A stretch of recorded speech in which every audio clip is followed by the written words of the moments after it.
জাতীয় নাগরিক পার্টি এনসিবির উত্তরাঞ্চলের মুখ্য সমন্বয়ক সার্জিস আলমকে নিয়ে সামাজিক যোগাযোগ মাধ্যমে ব্যাপক ট্রল হচ্ছে। ট্রলের বিষয় হচ্ছে, সার্জিস আলম সম্প্রতি 100-র বেশি গাড়ি নিয়ে তার এলাকা পঞ্চগড়ে শোডাউন দিয়েছেন। প্রশ্ন উঠেছে, এত টাকা তিনি কোথায় পেয়েছেন?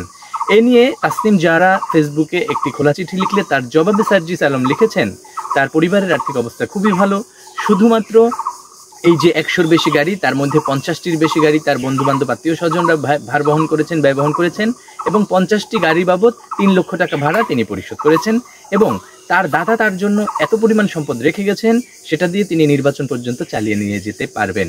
কিন্তু এই বক্তব্য আসার পরবর্তীতে তাকে নিয়ে আরও বেশি ট্রল হচ্ছে। ইয়ার্কি তাকে নিয়ে ট্রল করেছে যে একজন সফেদ পাঞ্জাবি পরা মানুষ, ইল্লিনের পাঞ্জাবি পরে তিনি কৃষকের কাছে গেলেন, বললেন, তোমাদের হাতে এত ময়লা কেন? তারা বললেন, আমরা মাঠে কাজ করি তো, এজন্য আমাদের হাতে ময়লা। তখন তিনি বললেন, ঠিক আছে, তোমরা আমাদের দল, আমাদের পার্টিতে যোগদান করো, আমরা তোমাদের মাঠকে টাইলস করে দেব।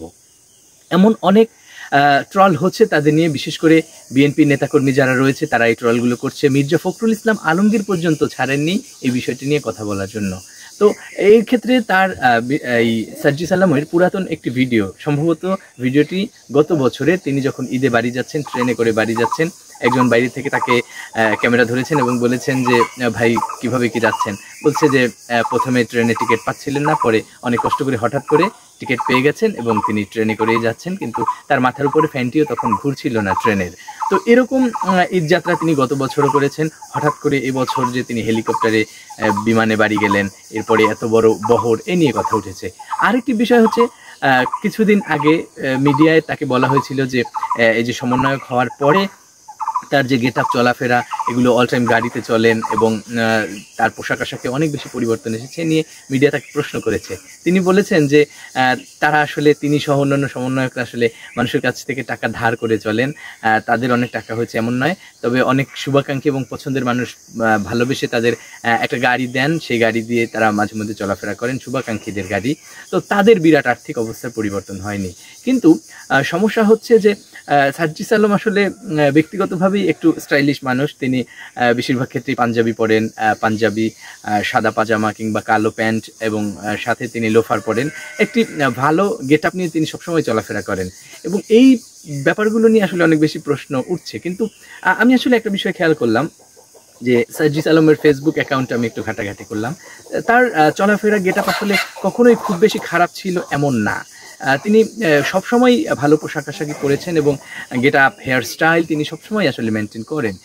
তার চলাফেরা গেট আপ দেখে মনে হয় যে তিনি আসলেই মধ্যবিত্ত কিংবা উচ্চ মধ্যবিত্ত পরিবারেরই সন্তান হবেন। কিন্তু রিসেন্টলি আসলে ওই যে টাকা ধার করে চলার যে পোস্টটি দিয়েছেন, এটি দিয়েই তিনি মূলত নিজেকে একটু গরিব প্রমাণের চেষ্টা করেছেন, যা এখন বুমেরাং হয়েছে।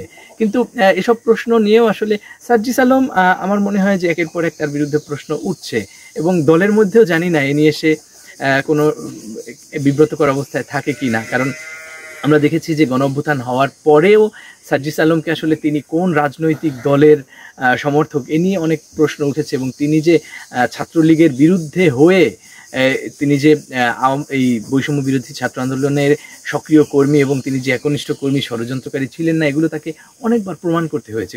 কারণ তার বিরুদ্ধে আসলে ছাত্রলীগের তকমাটা অনেক বেশি জোরে সোরে লেগে গেছে। তিনি যখন অমর একুশে হলে থেকেছেন, তিনি ছাত্রলীগের হয়ে হল সংসদ নির্বাচন করেছেন। পরবর্তীতে সাদ্দাম হোসাইনের সাথে তার অনেক ছবি রয়েছে, এবং গত বছর ঈদেও তিনি ঢাকা থেকে যে সাদ্দাম হোসাইন তার এলাকায় যাবেন, তাকে সংবর্ধনা দেওয়ার জন্য তিনি রাস্তার পাশে দাঁড়িয়েছিলেন স্থানীয় অন্যান্য নেতাকর্মীদের সাথে। তো সব মিলে আসলে সার্জিস আলম একজন প্রতিষ্ঠিত ছাত্রলীগ কর্মী ছিলেন, কিন্তু সেই জায়গা থেকে তাকে এই বৈষম্য বিরোধী আন্দোলনের যে তিনি একনিষ্ঠ কর্মী কিংবা নেতা, এটি আসলে তাকে প্রমাণ করতে হয়েছে। এখন আবার তার পোশাক আশাক কিংবা স্টাইল নিয়েও তাকে বারবার প্রমাণ করতে হচ্ছে যে তিনি আসলে সচ্ছল পরিবারের সন্তান, তাকে কোনো অবৈধ উপায় অবলম্বন করে এই অর্থগুলো আদায় করতে হচ্ছে না। তো যাই হোক, তার স্টাইল চলমান থাকুক, এটি আমরা চাই। কারণ এই যে সমন্বয়ক কিংবা নেতা যারা রয়েছে এনসিপির, নেতাদের মধ্যে আসলে স্টাইলিশ হিসেবে প্রথমে সার্জিস আলমের নামটি আসে।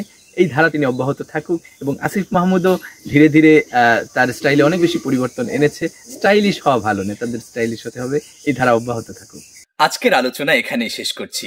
আবার দেখা হবে নতুন কোনো বিষয়ের আলোচনা নিয়ে। সে পর্যন্ত সবাই ভালো থাকুন, সুস্থ থাকুন। গল্পে খবরের আলোচনা ভালো লেগে থাকলে চ্যানেলটি লাইক, কমেন্ট, শেয়ার করে পাশে থাকার আহ্বান জানিয়ে শেষ করছি। আসসালামু আলাইকুম।